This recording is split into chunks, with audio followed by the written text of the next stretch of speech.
You never watched Whose Line Is It Anyway? Whose line is it anyway? Whose Line Is It Anyway? Whose line is it anyway? Really? You never watched that, huh? It was a an improv show. It was primetime. Drew Carey hosted it. Oh, It had Ryan Stiles and Colin Mockery. I saw him host Price is Right. After Bob Barker, did he die? Is Bob Barker alive still? Gen Z's, man. What are we going to do with these people?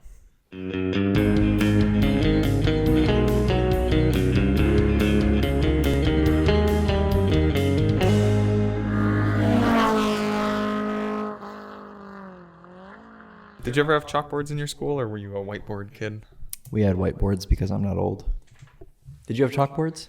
Chalkboards in lower elementary, yes. We had chalkboards in college, so I guess some of the classrooms had chalkboards. Midland Some stepped of their them, game up. because Midland is still stuck in 1964. I found you the best car. Is this what we're starting with? Yes, we are, because I can't wait any longer. Okay. Should I just send you the link to it? Welcome, episode 37, Daily Motor Podcast. I'm going to send it to you in Messenger because Facebook links haven't been working this week because Facebook Marketplace is a social experiment and they want to see how far they can go before they drive us insane. Okay.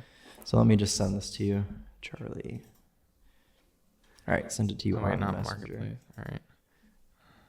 Oh. Very fair price. Oh, snap. I thought of you immediately. It's $1,000.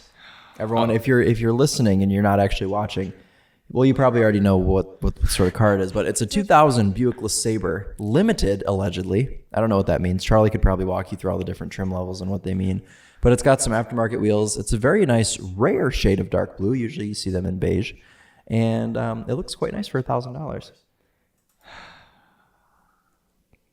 I don't believe these wheels are factory.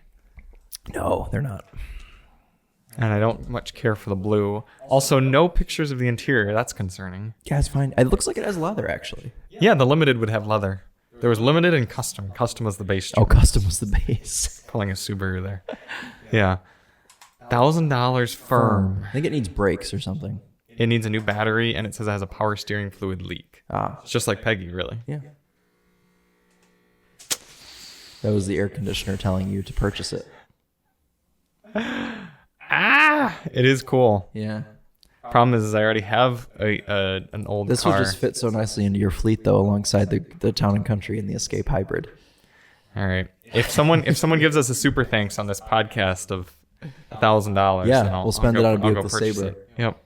So, Moran, if you're listening and you want to see Charlie get his Buick LeSabre, then I'm sure that's what Moran wants. Realistically, don't send it through YouTube. Hit us up on the Cash App, #Daily Motor. Anyone who would like to donate to the Daily LeSabre Motor Fund. podcast, to the LeSabre, the Daily LeSabre. maybe podcast. Allbrand will hook us up because that's, to be fair, LeSabre drivers are probably one of their largest markets. Probably. Yeah. I think LeSabre drivers, Chevy Equinox drivers, that's a big thing for them. Also, Charlie, I bought you a Hot Wheels last week. If you want to read some of the info on the back first before we rip open the Everyone, box. this is new for 2022, a Hot Wheels. I think what is the name? Factory Fresh is their line. Highly detailed, cutting-edge designs. Just get in the driver's seat and prepare to turn heads, which is a tad ironic, considering there's no driver's seat. There's no driver's seat. There is a seat. Yeah. Is this the same series that my BMW came from? Oh no, Stu got this for me, right? No, I got Stu you got that. this for me. Yeah, you got this for me. They put some little facts and figures on the back. I think maybe they don't anymore, but they used to give you like a little description of like what the vehicle was. Designer Honda, born 2021, Tokyo, Japan. Meet the nicest motorcycle in town. Yeah. This small, iconic step-through Super Cub became loved the world over for being affordable and practical and just good fun. Isn't there something like millions of those have been sold? It's like Yeah, the most yeah, sold bike in the entire world. I think it's the most sold motor vehicle in the world. Let's see. Honda Super Cub. Wikipedia. Current popularity, sales, we're skimming real quick. There's an EV Cub now. Really? Oh, that was just a concept. Yep. What would they do without the ring, ring, ring, ring, ring, ring, ring around the whole city? It'd be too quiet. Super Cub line, you meet the nicest people, design. Here we go. In continuous manufacture since 1958, with production surpassing 60 million in 2008, 87 million in 2014, and 100 million in 2017, the Super Cub is the most produced motor vehicle in history. Variants include the C100, C50, C70, blah, blah, blah, as well as the Honda Trail series. Yes. 100 million. So there are more, probably many more, real Honda Super Cubs than there are Hot Wheels, which is not the case for most vehicles. Right. Yeah. Yeah. Now, the Super Cub is an excellent little bike, and I've never ridden one. I plan to at some point soon. But why don't you just ride that one? I think you would quite like the Super Cub. Really? Yeah, because it's the reason it was so approachable is take a good look at it. It's sort of like a moped-y design. You step through it rather than like having to straddle it like a real motorcycle. Right. And it's actually a semi-automatic. Really? It's 4 speeds. You can shift it, but you don't have to use a clutch. Oh. Yeah, you can just click, click, click. Yeah, so they made it. It's very fuel efficient, like 100 miles per gallon. It's the same motor that goes in the Grom. Okay. Yep. This guy's very much like the motorcycled up. No, he's got He's got the boots, he's got the pants, the jacket, and he has like a dirt bike helmet on and gloves. The other thing, you on a Super Cub, which is good because that paid off well for you when a Chevy Venture decided to ruin your Grom. Yes. Yeah, that was a sad day. The Super Cub also is the feature of one of my favorite automotive or car and driver photos of all time. This is journalist John Perley Huffman riding, and I guess I can put it up on the screen, but you can see it as well, riding a Honda Super Cub. It's not the most attractive specimen, but Honda gave that to him to ride out in California, and he only expected it to have like a month or so, and they like never picked it up for like 3 or 4 months. So he rode it all summer. He loved that thing. Wow. He like just bzzz, like his favorite little thing. So yeah, that's just a funny photo to use as a lead photo. I feel like out of all the like cool, sexy shots. Yeah. It's a classy little. I was gonna say it's pretty bike. cool looking. Yeah. Amazingly easy to ride. 4-speed sequential transmission, lever at the left foot. Yeah. Centrifugal clutch and spring-loaded clutch plate handle engaging drive so the rider can concentrate on keeping a death grip on the left side of the handlebar. Yep. Yeah, it's yeah. I'd love to ride one someday. I'm sure they're fun. And they make a very Chris Amos spec one. Oh. Is it the Super Cub Superleggera? No, not quite. Sorry, off-roady. Oh. It's the Trail 125. Okay. Yep. So it's like the Super Cub, but with extra ground clearance, as we learned today, is important, and has very bicycle-y tires. So yeah, and a big old storage rack on the back. Yeah, and exhaust right up here, so you can burn your hands very easily. Yeah, why is it like that? That's a big thing for you. Ground clearance, because you don't want the exhaust down here getting dinged. Oh, so sure. they routed it. So up. you just, instead of having an extra inch of ground clearance, you just burn your leg every time you get up. Yes. Nice. Yep. So yeah, good fun. Thank you, Chris. I appreciate this. So let's open this now. I keep going back to my Facebook page. Which is still here, by the way. Oh yes. Well, if anyone would like to see Alyssa's nephews, you're welcome to. Red wheels. Very nice. Do they spin? Of course they do. It's a Hot Wheels. Yeah. Flat wheels. I wonder if they did that to like help it not be so tippy. I think it's still pretty tippy. Yeah. Oh, see how that. long we can go without knocking that over. Yep. Yeah, how enthusiastic we get about something. Yeah. Welcome, everyone, to episode 37 of the Daily Motor Podcast. I am your co-host, Charlie, and we're here with Chris. Hi. I feel like we never introduced ourselves on the podcast. No. Well, if people have gone this long without knowing our names, then... You're saying we don't have hundreds of new listeners tuning in each week? Maybe we do. Yeah. Maybe we do. Yeah. That's true. I think that's true. We typically get a very high like ratio on the podcasts. I think because anyone who does listen are the dedicated followers. But a lot of people don't realize that while the dislike button doesn't show the meter on YouTube videos anymore, creators can still see the like and dislike ratio. Yes, indeed. Yeah. Yes. So it's just not public. It's not public. Also, have you realized that YouTube naturally organizes the comments in a video from like most positive at the top to most negative at the bottom? Yes. I quite like that. I like that too.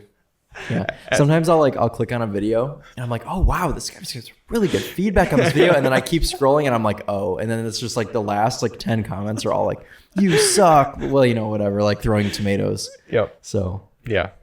It's funny that they do that, but I'm okay with it. Sometimes I will purposely read only the first like 4 comments and then be like, wow, I did a great job on this and video. then close the video. Yep. But I don't know. I never watch my own videos once they're up. I should do a better job at watching some of your videos periodically. I've just always been so busy, and you do a good job. I'm just whatever.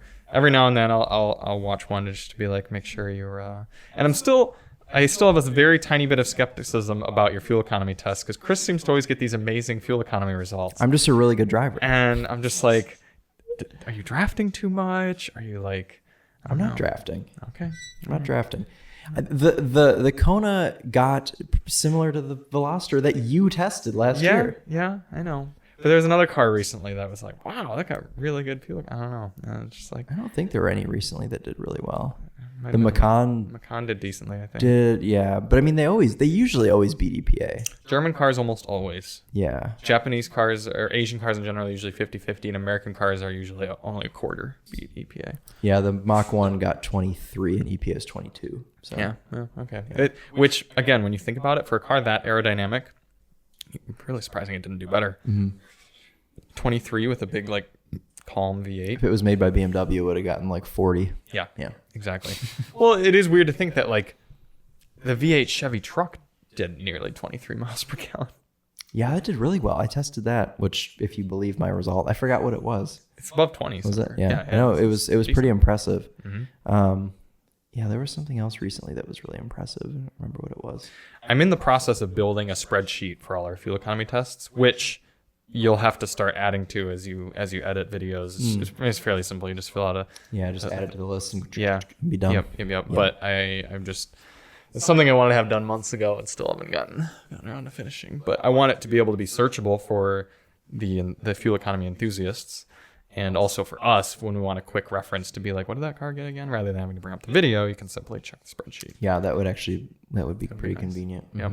And because I'm kind of a data geek, I want to be able to sort it by like, aspiration, or if it's a hybrid or not. Like lock yourself in your office one day and just sort it in all different sorts of ways and just.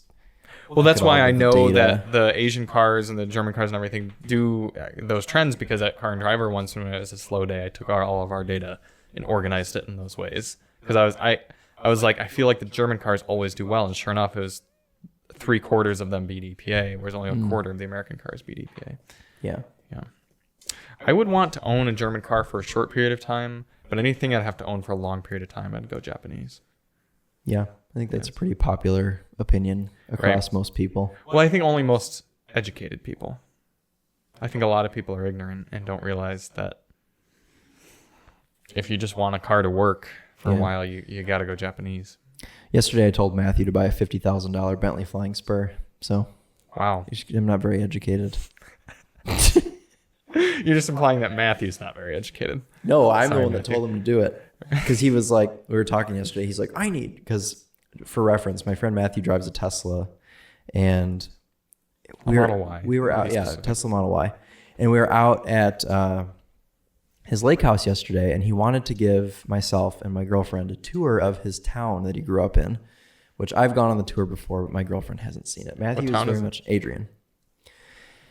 And his lake house is 20 miles from Adrian, and he refused to drive his Tesla to Adrian and back, which would have been a 40-mile drive, because he was worried that the 220 miles of range that he had left wouldn't get him to Adrian and back and then back home. But back home is probably only 80 miles. Not even 80 miles. It's like 50 miles. So it would have been 90 miles total. And he had 220 miles of range he had, and he would not do it.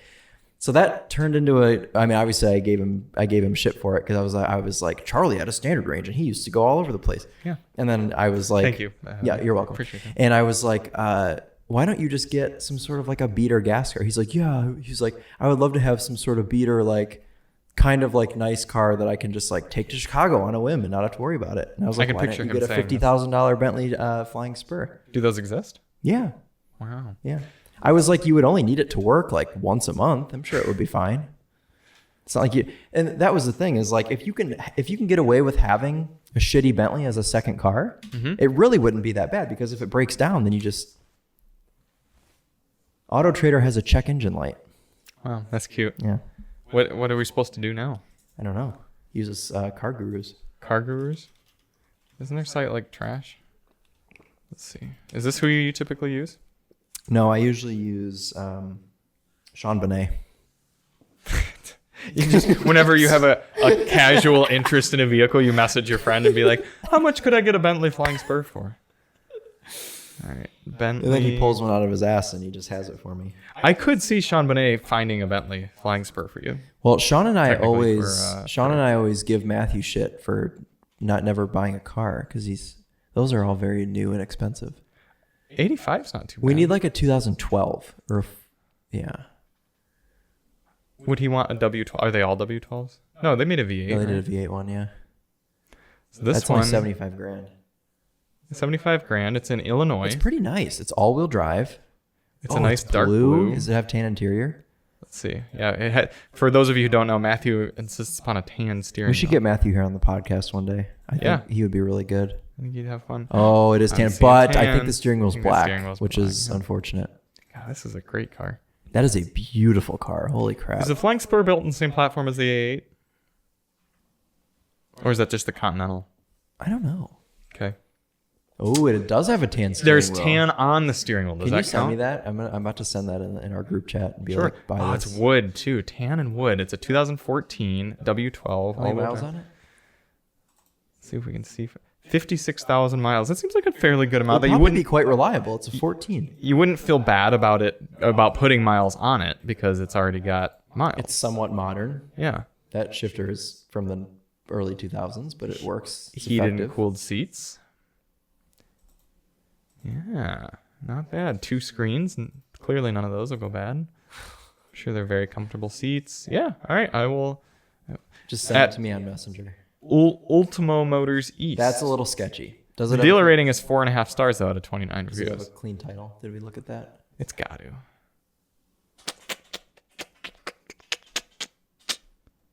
Do you see like a? Ooh, it's been on Car Gurus for 144 days. That's not a good thing. Well, probably just because they're asking too much money for it. It says it's a Texas car too.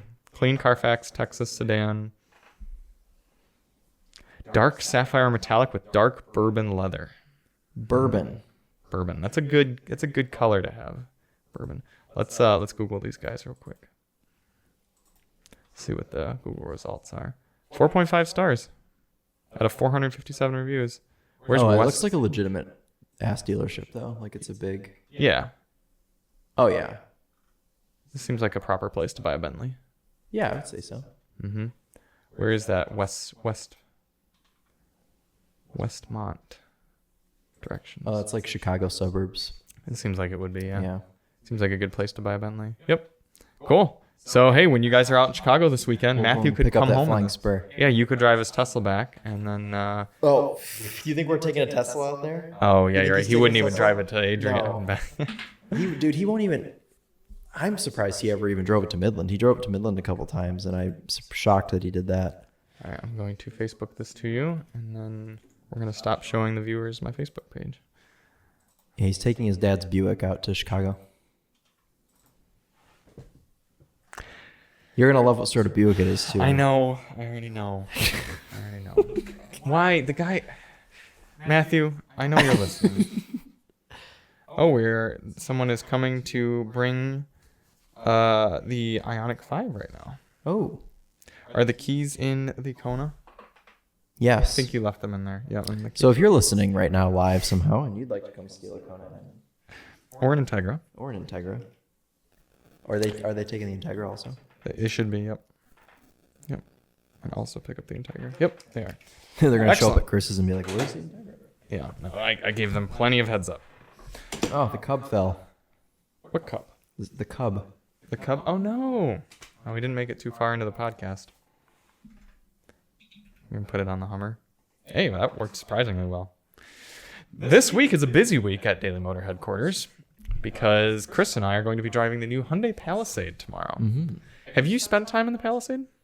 Yes, in the gray one that we had last year during winter. All right. It was I'm thinking of Jeep Summit Reserve. Calligraphy. It was a calligraphy Palisade. Nice. This will be a V6. fun little drive because you and I get to drive down to Ohio a few Together, hours. right? We're going the same together. car. Yeah. Yep. And We'll test out the sound system by listening to ourselves talk. We're going to listen to our own podcast on the way down the whole way. We could have just recorded an episode of the podcast in the car and just wore it. Why don't we go live? We might actually, because I don't think I'm on a live drive today because today's already hectic. Oh yeah, we'll live drive. We might live drive tomorrow. And the said event is in the best state. Though you know what, I'm excited because I haven't spent much time in Ohio, at least in like the so-called pretty part of Ohio. You know, like it's going to be in a nice spot allegedly. Yeah, we're spending time on the one Great Lake that's ever caught on fire. Why is it caught on fire? Pollution. Mm-hmm. Like specifically in the Ohio area?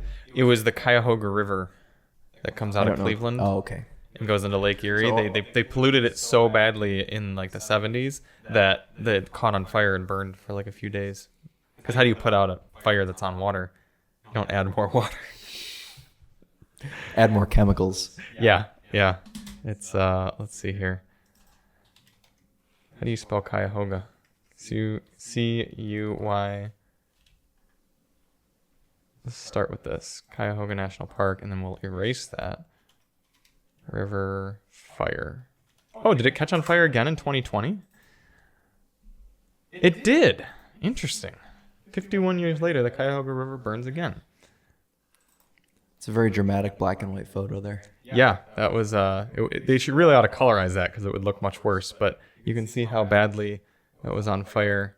Should cast this tab. Anytime a website opens in a new tab, it screws up our casting. But yeah, it was quite dramatic. It burned for a long time, and then did it? Why wouldn't they have photos of it burning again? There we go. August 25th. That's good. So, moral of the story: Ohio sucks, but Chris and I are going to be going there to the quote-unquote beautiful area. You ever go to Cedar Point? Yes. Yeah, it's in the same neck of the woods where we're going. Kind of on the way to Cedar Point. How far is the drive from here? Probably only like 2 hours. 2 hours. But they probably have a drive route for us. I doubt we're just going to take the highway the whole time. Yeah. That'd be boring. Yeah, they do have a drive route. Yeah. Although that is kind of the point of having a Palisade, is just having highway drives be Float easy. down the highway. Yeah. Well, what if we want to do some spirited driving on the way there? It's Then, probably going to have a V6, right? Yeah. They all have a V6. Let's check out the 2023 Palisade. There shouldn't be any sort of embargo on this. No, because they already had the big. they already had the main event. Yeah. Does it look any different? Yeah, it got a facelift. Looks like the Sequoia now. I've always quite liked the Palisade. Yeah, it looks sharp. It does. It looks better than the new Telluride. I was going to say, that's the thing, is the Telluride got worse, so all the Palisade had to do was be the same and or better, and it looks like it kind of did. 291 horsepower. 27 mpg is not fantastic for this. Well, it's a V6. Yeah, I know. Calligraphy gets up to 40. That's a $50,000 Hyundai. XRT is the base? No, that's probably like the mid-trim. That's the off-road. Yeah. Desert. SE, SEL. It'd be cool if they gave us just a base SE to like try out, like spend time in that. Yeah. Will Matthew be cross with you if you prefer the Palisade? He's always cross with me when I talk about Hyundais because he's like, why? He's like, I'm just not a Hyundai person. I like the Kia. Well, he works at Kia, so you know, it kind of makes sense. Obviously. This is actually kind of sharp. Look how they made the two headlights there identical to the they the fit grill. right into the grill. It sort of looks like an extension of the grill. That's clever. Yeah. No, I'm looking forward to it. It should be a nice cruiser. Should be a good time. You know, it's going to be a calligraphy trim. Yeah, I know. And we should be able to drive a few other Hyundai SUVs while we're there. Although I can't really think of too many Hyundai SUVs we haven't spent time. I can think of one that I want to spend time in while we're down there. The Kona N. Yes.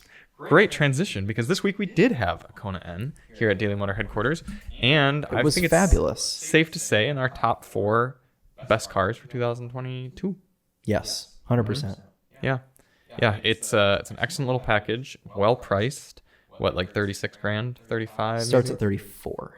That's before destination though. Yeah, probably. so for probably 36,000. I doubt 35, there's many options you can add to No. that thing. It's probably just Pick a pick your color. color and that's it. That's how a lot of the newer performance compact cars are. Which I'm fine with because it wasn't lacking anything really. No, Had everything you needed, lots of pops and burbles, and just such a good little package. It's hard to deliver a description of the Kona N without like saying pops and burbles. Saying pops. Well, and also just like taking somebody out in it, because it's just like, yeah. I just want to keep it. We're gonna ask Michelle tomorrow about buying it. Which I'm sure the Topher doesn't listen to our podcast. He's probably the one person on earth who doesn't listen. He's got other things to do. But Chris, we're gonna ask for you because I know we're gonna ask. I know, but he's like, "Would you guys be interested in doing a long termer? Like, I'll toss in some money." I'm like, Chris, we're broke. Like, yes, we are poor. I don't know. Yeah. You have what, 7 cars at this point? Yeah. And I have 3. We have 10 cars between us, none of which we really ever drive because or we have can't afford. 2 press cars all the time, and I have 3 motorcycles. So so you have 6 vehicles. I have 6 vehicles. You have 7. Yeah. And we never drive any of them because we're always driving the press cars. As much as I'd love to have a Kona N around, there's just no I time. cannot justify putting more than $2 a month toward this car. There's no time. I wish humans didn't require sleep, honestly, because You'd spend more time driving cars. Yeah, think about how much we could get done if we didn't have to sleep. This would be 8 more hours a day we could spend out on the road, filming, driving, working. You might drive your Cobalt every now and again then. Yeah. I've been paying insurance on that car. I really shouldn't be. No, you really shouldn't be. You need to look into just getting some sort of blanket coverage, and then just for like all of your, like an umbrella policy for all your cars. That's like, I drive them once a month, type thing. Mm-hmm. That'll just cover you legally or something. Although you probably have full coverage on your Cobalt. Oh yeah. So you're paying full coverage on a car you haven't so much as I've driven it twice this year, I think. Oh, we can. Hyundai would like to ask us some questions about HyundaiUSA.com. 3-minute survey? That would be an entertaining podcast for us to spend 3 minutes answering surveys on HyundaiUSA.com. William Long, message us quickly if you'd like us to answer the survey. Yeah, the Kona N was quite good. I do. The Topher is considering getting. I mean, not even considering at this point. He's planning on getting a Civic Type R, and I think the Kona N will be a more fun daily driver than the Civic Type R. Yeah, the Civic Type R is going to take itself very seriously, whereas the Kona N just burps, farts, torque steers everywhere, and is extremely stiff. In our video wrap, you all have to watch. I floored the Kona without touching the steering wheel, and Chris watched with his camera, and the whole thing yanked to the left. Yeah, I mean, it's I've never seen anything like that before, and the closest thing I've seen is I distinctly remember as a kid watching an episode of Top Gear when they were reviewing the 2nd generation Europe only Focus RS, which was front wheel drive with like 300 horsepower. Yeah, and Jeremy pulled it out on the runway, and he floored it, and it just like yeeted the wheel to the left. And as a kid, I was like, how does it do that? Like, that's so strange. And now seeing that today, and after experiencing this Kona N all week, and like now I get it. And it makes sense because the front wheels have to do so much. Like, they've got to steer, they have to put down 276 horsepower. Like, it's crazy. And that thing is a handful when you're, obviously, you can look at it and laugh and be like, oh, the steering wheel's moving. But when you're actually trying to hold on to it, it's like, oh, you really got to hang on. Like, Emily was laughing at me like I was like driving this thing hard. And she's like, why are you doing that? I'm like, because the car's trying to rip the steering wheel out of my hands. Yeah. But then the other thing that makes the Kona N so good is when you put it into normal or eco mode, it's a totally normal, chill daily car. I like the speed of the steering. It's a very direct steering, and because of the short wheelbase and the big front tires, it's so satisfying to turn into any corner. Whether I bet it would cop a wheel in autocross. It would totally 3-wheel. Yeah. It's satisfying to drive aggressively into a sweeping corner, and it's satisfying to even just drive smoothly into a grocery store like entrance ramp. Like, it's just the every input in that car is quite satisfying. Yes. And who helped tune the Hyundai N cars? Chubba Chetta from Car and Driver. Really? Yeah. In his retirement, Hyundai has paid him as a consultant and fly him out to Korea to rip on their cars and give them improvements. Because you know how we've talked in the podcast before about why don't companies bring on journalists to help make their cars better? That's why the Hyundais are so good. That's why the N cars are so good. Wow. Yep. Well, I know they also have a former member of the BMW M team. They have a lot. Yeah, they had Albert Bierman lead the N department for a while. He's just now retiring, I believe. Yeah. No, I mean the things that made BMW M cars good 15 years ago are what's making the N cars good now. Yeah, they're just. I love them. I want one. And it's fitting for us to bring that up because we also had an M car this week. Yeah, and very good transitions this week, Charlie. Yeah. We're really on good it. job. That's what happens when we record at 10:30. I'm like not even a lot awake yet, so Right. I'm glad that you're kind of leading this.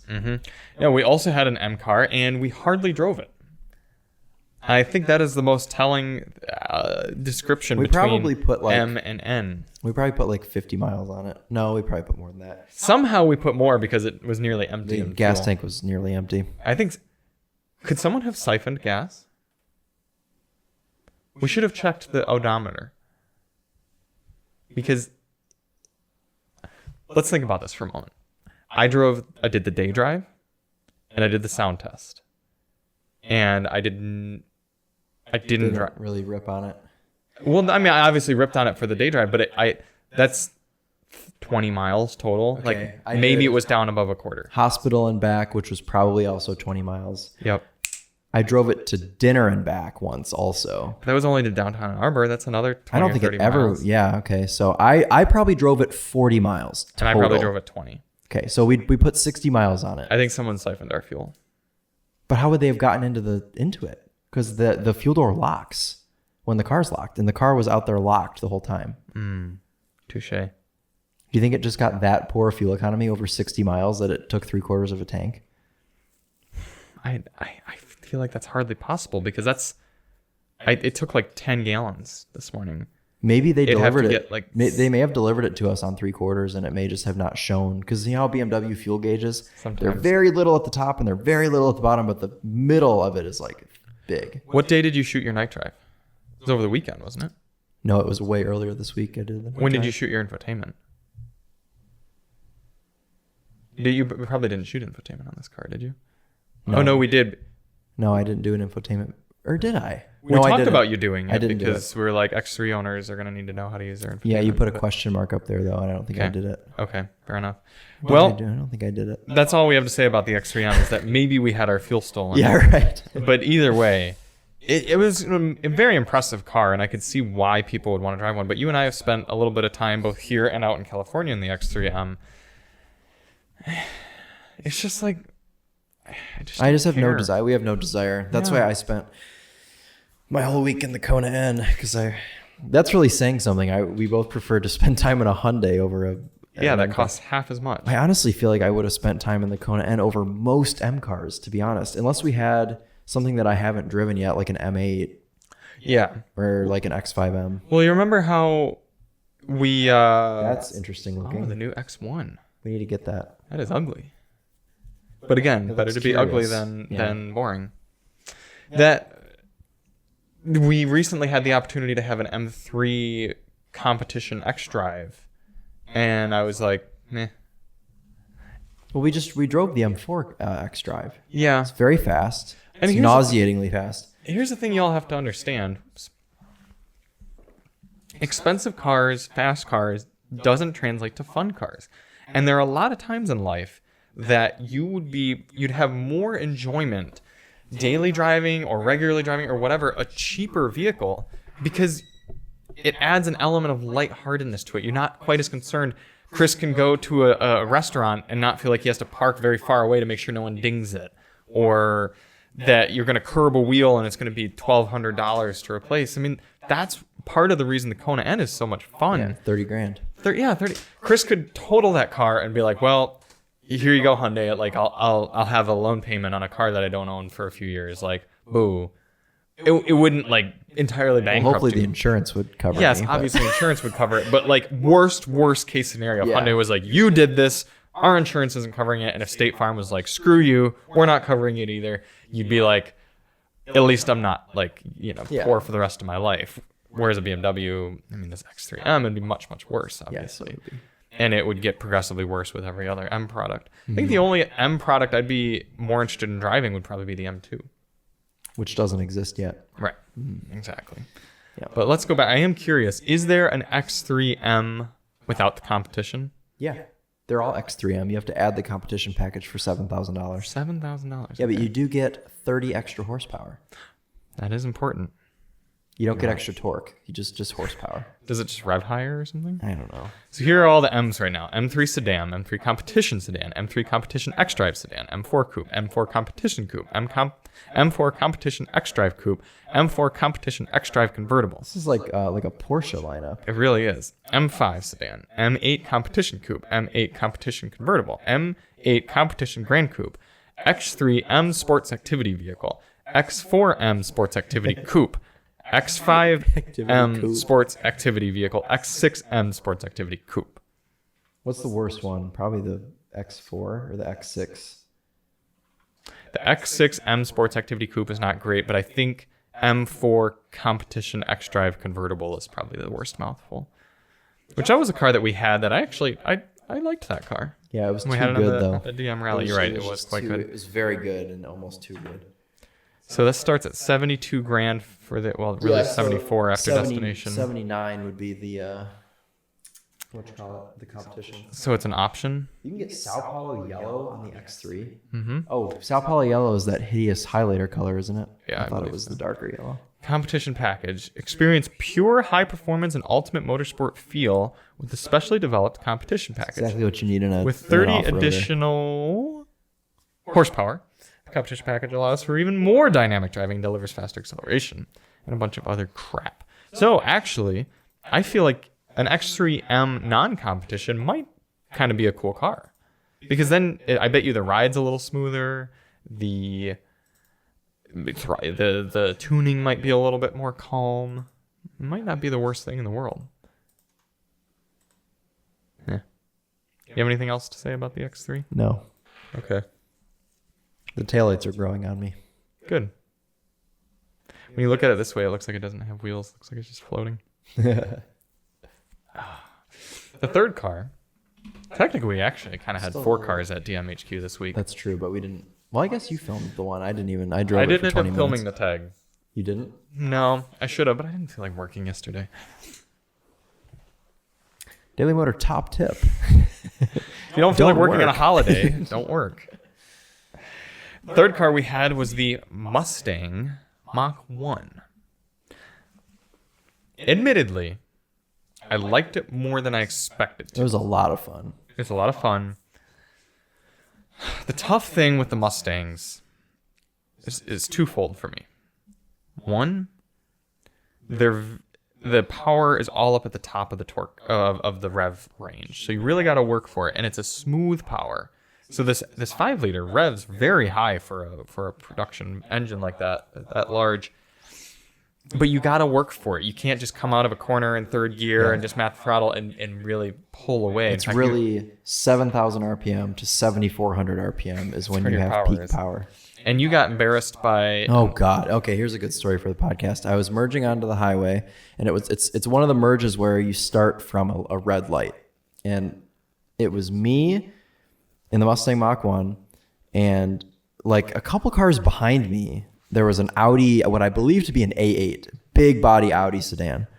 And I get on it, I'm like rowing through gears in the Mach 1, right? I'm at like the top of third gear, and I get passed, like very passed, by an Audi A8. And to be fair, those probably... Yeah, they probably only made 350 horse. Maybe it was an S8. It may have been an S8, but I don't know. It had big old chrome wheels on it and stuff. And I think it may have been because I was instinctively shifting gears at 6,000 RPM. Yeah. Just because, like, I don't know. I'm looking at the road. It doesn't sound enjoyable to rev that engine all the way No. up. It feels weird. Yeah, so I'm like probably shifting at 6,000 RPM. So I guess I'm not, like fully driving it. I was probably driving it at like 8/10. But yeah, I got like flown by an Audi A8 with big chrome. They may have even been spinners. They were like ridiculously huge chrome wheels. And he almost crashed. Also. Oh, good. Yeah, because there was a car merging like way in front of us. It was an Explorer Sport Track, which was obviously merging at 40 miles per hour onto the highway. And he came up. Now, this doesn't reflect how fast I was going, but he came up on this Sport Track going probably 100. And he had to go like basically full lock on the brakes, and he's flashing his headlights at him and stuff. And he literally goes around him, cuts across 4 lanes of traffic over into the farthest left lane, and just gone. Never saw him again. Gotta love I-94. Mm-hmm. Yeah. Degen City. Major degen. Yeah. Do you like the Explorer Sport Track? Yes. I think it's kind of neat. If Buttman ever gets one in on the used lot, I'd like to compare it to the Maverick. Oh, yeah. They get them sometimes. They may have one. I feel like they always have one there. No. I know they didn't have one when I went and reviewed some cars recently. Because, like, they made those and up until, like, 2012 or something, 2011. Cool, Yeah. cool little trucks. Yeah. Yep. They kind of have the same spirit as the Maverick. Yeah. It's sort of like the Maverick's pre-evolution successor or predecessor. Predecessor, yeah. Don't do it. It looks like the cheapest car is a 2013 Edge with 203,000 miles on it. Wow. God. Someone traded their car in after 200,000 miles. Yeah, good for them. 203,000 miles. How much do you think they want for it? 2013, you said? Yeah. 200,000 miles? They want 7,500. 99.91. 10 grand they want for this thing. Someone is gonna go in here and pay 10 grand, probably more, because they're gonna have to Paperwork and stuff. It's probably gonna be more. Stu's gonna charge him administrative fees. No, Stu probably wouldn't even sell this car. Stu's very particular about what he will sell. Wow. As we can see from the cars around our shop. Right. Well, Stu doesn't want to screw anybody over. But yeah, no, it's a lot of EcoSports, which we do still need to film an EcoSport together. Yeah, and it would be good to do one that isn't a press vehicle so that we can roast it. Yeah. So they have a ton of EcoSports. Let's do that one of these weeks that I don't get 2 press cars for us. Let's go to Buttman and review an EcoSport. We'll go get an EcoSport. A used one that'll be even better. We can try to find elements of the previous owner in there. So no Explorer tracks? I'm looking here. I need to fill. They have a Bronco Sport on the used lot. That'd be kind of cool. They're probably asking more. 35,000. Yeah, and it's a probably big more Bent, than it was new. So it's probably more than it was new. Mm-hmm. Great, the world we live in right now. Yep. Anyway, getting back to the Mustang. The other problem with the Mustang is every input is muted. Did you notice that? It's like a glazed donut with like a perfect like glaze over everything. That the clutch, the shifting, the steering, the braking, the accelerator, all feels like it's been like boomerized. Like it's okay. Yeah, it's smooth. This car won't hurt Glazed you. donut is that's a very good way to put it. Yeah. And it isn't scary to drive. You could like throw the thing into corners and it just grips. Which sort of has to do with the 305 section Michelin Pilot Sport Cup 2 tires. But. Right. But it makes it so as a driving enthusiast, you feel like you don't have to work for the car. It's kind of the opposite of the Kona where that rawness isn't there. And you feel like you're kind of being cheated a little bit. Yeah, it's not like driving a Camaro. No. Daily Motor top tip, if you want a muscle car and you enjoy driving and not having your car stolen, get a Camaro. Yeah. Yep. Mm-hmm. Definitely not bringing in Stellantis into this or anything like that. No, he shouldn't even have said their name. I don't think we've ever gone one of these podcasts without saying the S word. Or the F word, I suppose, if it was. FCA. Yeah. Thank you. To be fair, we have one just sitting right here. So yeah. What are the other 2 cars that are on the other covers? A Chevy Monza, I think. Okay. What is this? And is that No, it's a. Hey, what is that? Is that a Triumph over on the far? It looks like a Monza or an Oldsmobile something. Triumph, and then that's a TR6 Triumph over there on that side. TR6, yeah. Okay. Yeah, we need to shuffle those up, get some new covers going here soon. Yeah. But the cool thing about the Mustang, what I still appreciate, is you can't help but feel cool in the driver's seat of a Mustang. Yeah. It really just... Especially a special Mustang. This one was red. Edition. What's the color of the red? Race red. Race red. Race Riot red.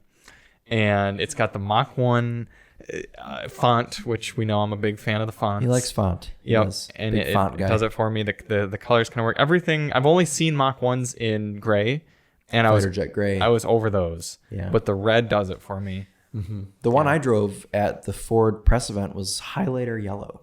Like the GT 500 yellow. Yes, it was that color. It was of the press car GT 500 we had. That couldn't have looked good. No, it didn't. No. And it was an automatic, so it sucked all around. Yeesh. Yeah, if you all didn't pick up, this was very much a manual that we had, or else we wouldn't even be discussing the car because it would have sat and we would have driven the X3.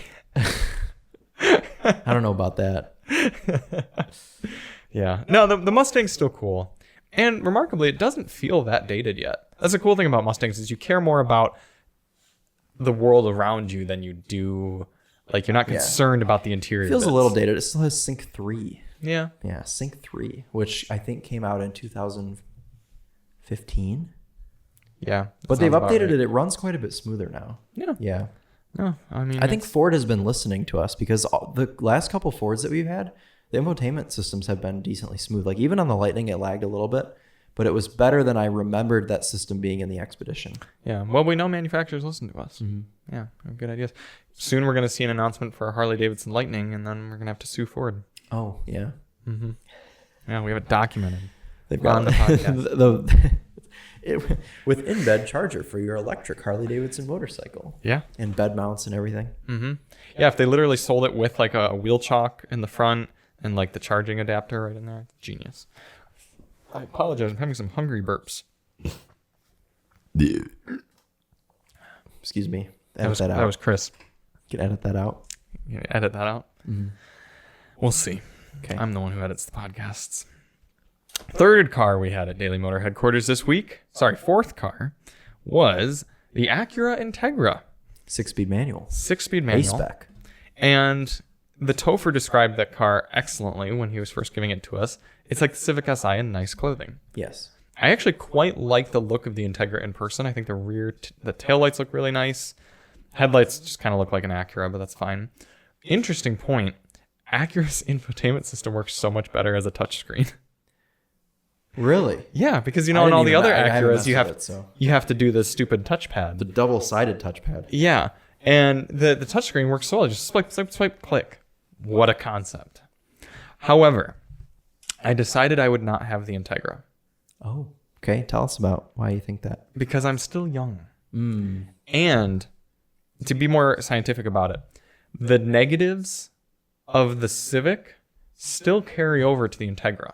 Because in the Civic, it's got kind of a loud, you hear a lot of road noise, the ride's a little firm, but you're okay with it because you're in a Civic. Yeah. When you have an Acura badge in front of you and the ride is still firm and there's still a lot of road noise, you start to be a little perturbed by it. Okay. Now, the Topher did point out the Integra makes sense as a CVT, whereas the Civic makes sense as a manual. So I could see getting the Integra as a CVT. I could see someone like Alyssa getting that car. In fact, we had 4 adults in it. They all fit well with some luggage. We were all comfortable. It's a hatchback, isn't it? Yeah, it's a liftback. And actually, Alyssa and I believe I can, I don't want to go through my photos right now, but Alyssa and I took a trip to IKEA and also grocery shopping. So we did a farmer's market, we picked up a plant, and we went to IKEA all on the same trip. And because of the liftback design, you can sort of just set things into the back. You don't have to kind of climb in like a trunk. Would you say that it's perfect for adventure gear or no? No, because there's no cladding. No plastic cladding, cannot adventure in it. Can't adventure in that car. Yeah, you'd have to get the HRV. We did do our swap on loose gravel. Yeah, so I'm surprised that treacherous. either car made the journey of the 10 feet into the loose gravel. I am glad that Hyundai didn't put plastic cladding on the Kona. I know. Oh, I know. That thing would look so silly with black plastic cladding. Yeah, there's already so much design into the car to begin with. Yeah, but I liked the Integra. I got 35 miles per gallon in all sorts of driving. I've kind of figured out how to mitigate the rev hang. You have to like fully take your foot off the accelerator, then push in the clutch. And then the ECU kind of understands that you're trying to shift. Yeah. If there's any sort of like crossover, it blips the throttle way too much. You have to wait 3 seconds for it to come back down. But yeah, it's a nice car. The ELS sound system was like maybe A tier, like just barely maybe. Okay. I'd have to spend more time with it to really adjudicate it. Try and spend some time with it. I think we probably will. Yeah. Yeah. It's a cool car. I could see why someone would own it, but I would just get the Civic. I mean, the Civic's such a good deal. Yeah. Civic we is love nice. the Civic. Well, in fact, we love it so much that it was car of the year. It was car of the year. You're right. Last year. Yeah. This year it's going to be the Kona N or the Macan S. Yeah. Yep. Or Ioniq 5. The car that's coming next week, the Porsche 911 GT3. Right. GT3. Yeah. You won't vote for that though because you can't use it for more than one thing. And you only vote something car of the year if it's usable for No. You're misunderstanding. It should be optimized for one thing. For its one thing. Yeah, And that's it right. will 100% be, which is driving enjoyment. Mm-hmm. Yeah. So it could definitely be car of the year. All right. Yeah. We'll see. But I've heard that the 992 is not as good as the 991. Fuck. I'm sure we'll hate it. This week, before the 911 at Daily Motor headquarters, we have another 3 cars, starting off with the Infiniti Q60. We have forgotten what trim it is. We're actually never told. It's an S? It just says S. I don't know if that means it's the 400 horse model or not. Well, the key is plastic. Q60S. Coming to a dealership near you. Well, that Q60 looks good. QX60, sorry. They can't see the screen right now. So let's see, the Q60. Let's go to This is specs. the last model year for this car, isn't it? It may be. 23 might be the last model year. So there's the Pure, the Luxe, and the Red Sport. See, that's the confusing thing with Infiniti. There's no S, but yet on our key it says Q60S. Yeah. So does that mean it's the Red Sport 400? Yeah, I don't know. Looks like. This doesn't have the wheels that we have, Do we have though. all drivers? I don't know. The car's sitting outside. We could find out quite easily, but I don't think there's a Monroney. This is the key, everyone. This is what it is. Yeah, I knew the car was dated, but that is a bit unexcusable here in 2022 to have a key that looks like that. Just Yeah. kidding. It's actually this. Oh, you tricked us there, Chris. No, this will be kind of a fun car to review because it's a good challenge as someone who likes to consider themselves a journalist to not just take the low road and the easy route and just be like, yeah, it's an old car. Yeah. But to really try to dig in and see the merits that this car still provides. A remote start, one of them. Oh. Revolutionary. Already ahead of the game. I'm curious if it has which steering it has because as you may or may not know, you can have direct adaptive steering. And I don't know if this has it or not. Well, we'll find out as soon as we drive it. Probably, yes. And that means that it's like if I remember correctly, there's no connection between the steering wheel and the wheels. Just Yeah. wires. Just wires. Yep. So we've got that. We also have a car I'm more excited about, the Hyundai Ioniq 5. Yes. A car I've been looking forward to ever since they announced it because it looks the tits. It looks like a Pixar movie car. Yeah, it looks like an Alfa Romeo, an old Alfa Romeo. Yeah, it kind of does. Or Delta, Lancia. Delta Integrale. Yeah, yep. So I think they did a great job with it. I'm excited. I've driven one briefly. Admittedly, it just kind of feels like an EV6, but that's okay. What? An EV6? Oh, I thought you said it feels like any V6. Oh, an EV6. I was no. so confused. I was like, what? It's electric. EV6. An EV6, yeah. Yep. A lot more open interior, though. Yes. Yeah. Yeah, I've driven one of them. I have a video up on the Topher channel, actually, of a first impressions on Ioniq 5. Cool. If any of you Are William so Longs curious. want to go watch it. So that'll be exciting. I don't think we've looked up the info on that one too. I think actually it might be the darker sort of purplish color. So that'll be cool. Oh, is it? Yeah, that'll be Cool. nice. Think it's here yet?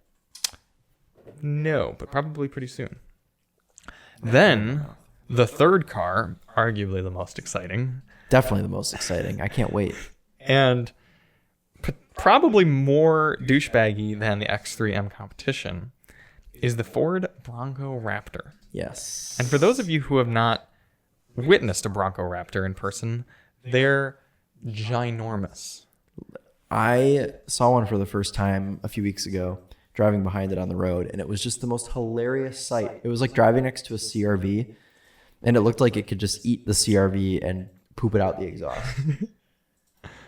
Look at the pure size difference here. That is hysterical. I mean, the normal Bronco already looks large when you see it from behind. That's a Sasquatch Bronco, too. Yeah. If you could compare the... Oh, here you go. An- Click that one. That's it next to a regular Bronco. Where? What are you telling me to click? Oh, I'm sorry. I forgot that one didn't cast. See, whenever it opens in a new tab, it screws me over. Where am I clicking? Right here? Yeah. So that's the Raptor next to a non-Sasquatch regular Bronco. Yeah. I mean, that's... It's going to be absurd. I doubt it would even fit in my garage. It's... We can try. Yeah, I certainly can try because this week we'll have it. And... What color is it? I don't know. Ford never tells me anything until about 3 minutes before the car's delivered. Hopefully in fact, it's blue. In the case of the Mach 1, they just never sent me the Monroney or anything. They sent me a Google Chrome download file that wasn't fully completed. Yeah, and then never replied to the email where I said, hey, I think it's the wrong one. I already edited my winding road video for the Mach 1 because some of the guys that I went and drove with, they're like, oh, like they wanted to see the POV of the car. So I just threw it together real quick. And for the graphic, I went on Ford's website and I built out our exact spec Mach 1, and that's how I got it. Sometimes you do have to do that. So that's how I got the MSRP. Very nice. So if I'm a couple dollars off on the winding road video, I do apologize, but it should be You will be close. Crucified by the winding road viewers. Yeah. Yep, even though prices change every 10 minutes, so no one ever really... Our MSP doesn't matter. Yeah. MSRPs are like points on the Price is Right. Not Price is Right. Whose Line Is It Anyway? Did you ever used to watch that show? Nope. You never watched Whose Line Is It Anyway? Whose line is it anyway? Whose Line Is It Anyway? Whose line is it anyway? Really? You never watched that, huh? It was an improv show. It was primetime. Drew Carey hosted it. Oh, It had Ryan Stiles and Colin Mockery. I saw him host Price is Right. After Bob Barker, did he die? Is Bob Barker alive still? Gen Zs, man. What are we going to do with these people? Yeah, of course he's dead. Bob? No, I actually am not sure. Barker. I'm pretty sure he died. He is alive still. Is he still? Gosh, he looks really old then. You want to guess how old he is? Lord. 80. 98. Wow. He's still alive. Wow. All right, we got He's to bring him up. 6'1". Bob. Is his spouse still alive? Gosh, that guy is just ancient. Look at that. Horrifying. He's just an old man. He is just an old man. He was like, which means he was probably in his 80s when he was hosting Price is Right. Yeah, he really stretched it out. Yeah. I want to bring up this photo of it. The small one. It's not going larger. Interesting. Well, we've all learned something here today. Yeah, I know. It's the image I just had up. Yeah, he's very old. Old man. Born in 1923. That man lived through a world war, race riots, depression, millennium, 9/11. I mean, COVID-19. He's seen some things. Yeah, to make it through COVID is pretty good too. Yeah. Just locked himself in his house for 3 years. Wow, that is a coincidence. Chris Amos, do you have a Monroney for the Mach 1? No, Chris, No, we don't. Yeah, sorry. I'm excited for the Bronco Raptor. It's going to be absurd, but it's going to be fun. If you had the option, would you drive that out to Chicago? The Bronco Raptor? Yes. Really? Screw it, yeah. Spend $600 in fuel. You only live once. Yeah. Yep. Any Copart cars for us? I don't think so, but I can check. Do you have any Copart cars? I did spend some time on Copart. I can't remember if so you might have some saved vehicles. I don't think I saved any, unfortunately. I think my session has expired. Oh, you remember I bid on one. I bid on that camper. You did? Yeah. I didn't know you bid on that. Yeah, it started at $40. I bid it up to $250. Oh. And the person just kept outbidding me, like auto bid, you know. Let's see, bid status, lots lost. Doesn't come up. Is that because it's already gone? Probably. Yeah, I don't have anything saved. Okay. Is there a history? No. Oh well. Let's think of something to look up real fast. What's something you've been wanting? Sleep. How about a Bentley? Let's see what sort of Bentleys we can find for Matthew. There was that really good Bentley that we had on here. Remember the one that hit a pole and it literally was like the whole front of it was like banana shaped? Yes. Yeah. Why isn't it letting me choose Bentley? I go to makes. I scroll down to Bentley and I click. Nothing happens. Maybe the website's broken. Okay, well, let's just do this. Vehicle finder. He'd be okay with a 97, right? What is a big dog? I don't know. I think that might be a motorcycle. 48198. And the entire website is locked up. No, you're supposed to search. I don't know it. Yeah, it's screwed up. No longer. Okay, the website. Maybe Oh, it thought I put in the lot. Oh, it's because it's autofilling. Here we go. There we go. Yeah, Copart needs to do some repairing on its website. 2000 Bentley. Let's do 100 miles within us. Guarantee they're not from Flint. We have one. There's one in Detroit. Runs and drives. Minor dents and scratches. 47,000 miles. Real. It's a convertible It's missing too. the center cap. Oh, well, not worth it. Well, it's missing all of its center caps. That isn't sketchy at all. And the roof's down outside in a Copart lot. But it runs and drives, Chris. Look at this interior. Engine looks like it's never even been touched. And look Probably at this. hasn't been touched. This is it running. Wow, does it not even have any warning lights on? Looks like it has a brake pad wear warning light. Oh. Oh, what is... Oh, that's just like the VIN and shit. This looks like a great deal. How much is it? I don't know, but it's an upcoming lot. Oh. Why is Well, it at Copart? Does it have a auto check? Does this mean no? That does indeed mean no. Okay. Well, it's It just probably put- will when it gets scheduled. They'll put an auto check up for it. You can see all 18 accidents it's been in. Do you think they would keep this inside? Probably, yeah. Cool. Or they'll just put the roof up. If that does exist. Or if they have to keep it outside, they'll crash wrap the whole top of it and ruin all the paint. That's good. All right, well, tune in next week to find out if we buy a Bentley Continental. It's a V8. Yeah. How many cylinders do you think it's running on? At least 6. At least 6. I would say between 6 and 8. Yeah. Between 6 and 10. I'll go even more optimistic. Okay. Somewhere give in that range. there. Yep. 6 3/4. Yep. Thank you all so much for listening in. We are going to go outside and check out our new whips and shoot some videos on them. They might be very identical colors, come to think of it. Thought you said the Ioniq 5 was purple. Yeah, the Infiniti's kind of purplish too, isn't it? I thought it was gray. It's like a gray. It's that new like grayish, purplish, bluish. Oh, okay. Yeah. Depends on the cloud cover. Yeah. And we will talk at you next week. We are Charlie and Chris with Daily Motor, and as always, douchebag on. Bentley on. That's the theme of this week is Douchebag on. douchebag. Yeah. It's kind of a shame we didn't have the X3M and the Bronco Raptor combined. You and I could have driven to downtown Ann Arbor with like stutter shades on and like flat brim hats. That would have been a funny video. Seen who could have been more of a tool. Yeah. Is tool like the politically correct version of douchebag?